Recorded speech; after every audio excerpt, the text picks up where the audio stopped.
بسم اللہ الرحمن الرحیم۔ السلام علیکم۔ حضرت دیا کلبی رضی اللہ تعالیٰ عنہ نہایت خوبصورت تھے۔ تفسیر نگار لکھتے ہیں کہ آپ کا حسن اس قدر تھا کہ عرب کی عورتیں دروازے کے پیچھے کھڑے ہو کر یعنی چپ کر دیا کلبی رضی اللہ تعالیٰ عنہ کو دیکھا کرتی تھیں، لیکن اس وقت آپ مسلمان نہیں ہوئے تھے۔ ایک دن سرور کونین تاجدار مدینہ حضرت محمد مصطفیٰ صلی اللہ علیہ وآلہ وسلم کی نظر حضرت دیا کلبی پر پڑی۔ آپ صلی اللہ علیہ وآلہ وسلم نے حضرت دیا کلبی کی چہرے کو دیکھا کہ اتنا حسین نوجوان ہے۔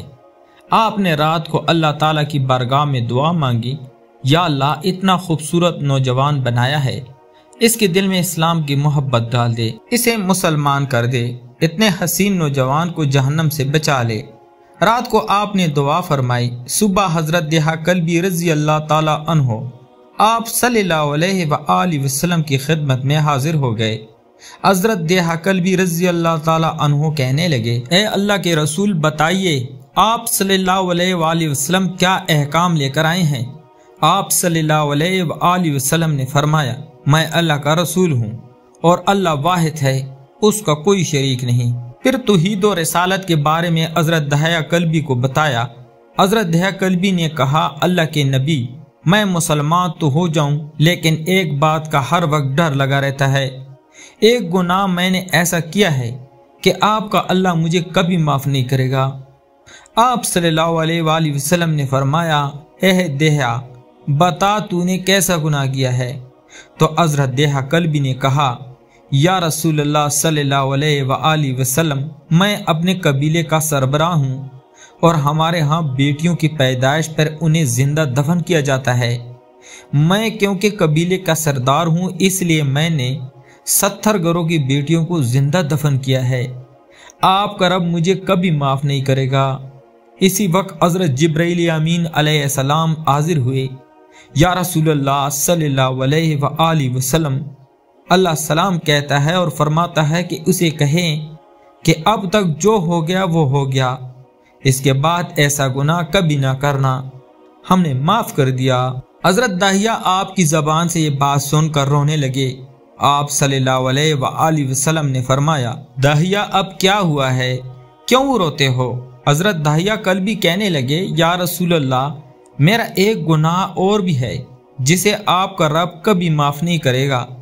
آپ صلی اللہ علیہ وآلہ وسلم نے فرمایا، دیا کیسا گناہ بتاؤ؟ حضرت دیا کلبی فرمانے لگے، یا رسول اللہ میری بیوی حاملہ تھی اور مجھے کسی کام کے غرض سے دوسرے ملک جانا تھا۔ میں نے جاتے ہوئے بیوی کو کہا کہ اگر بیٹا ہوا تو اس کی پرورش کرنا اور اگر بیٹی ہوئی تو اسے زندہ دفن کر دینا۔ دیا روتے جا رہے ہیں اور واقعہ سناتے جا رہے ہیں۔ میں واپس بہت عرصے بعد گھر آیا تو میں نے دروازے پر دستک دی۔ اتنے میں ایک چھوٹی سی بچی نے دروازہ کھولا اور پوچھا، کون؟ میں نے کہا، تم کون ہو؟ تو وہ بچی بولی، میں اس گھر کے مالک کی بیٹی ہوں۔ آپ کون ہیں؟ دیا فرمانے لگے، یا رسول اللہ صلی اللہ علیہ وآلہ وسلم میرے منہ سے نکل گیا، اگر تم بیٹی ہو اس گھر کے مالک کی تو میں مالک ہوں اس گھر کا۔ یا رسول اللہ میرے منہ سے یہ بات نکلنے کی دیر تھی کہ چھوٹی سی اس بچی نے میری ٹانگوں سے مجھے پکڑ لیا اور بولنے لگی، بابا بابا آپ کہاں چلے گئے تھے؟ بابا میں کتنے دن سے آپ کا انتظار کر رہی ہوں۔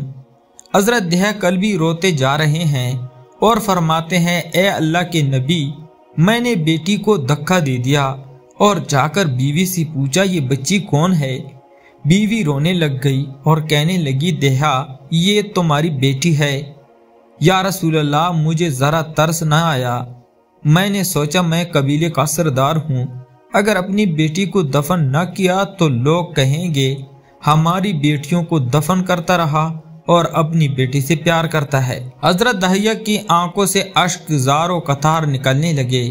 یا رسول اللہ وہ بچی بہت خوبصورت، بہت حسین تھی، میرا دل کر رہا تھا اسے سینے سے لگا لوں، پھر سوچتا تھا کہ کئی لوگ بعد میں یہ بات نہ کہیں کہ اپنی بیٹی کی باری آئے تو اسے دفن کیوں نہیں کیا۔ میں گھر سے بیٹی کو تیار کروا کر نکلا تو بیوی نے میرے پاؤں پکڑ لیے،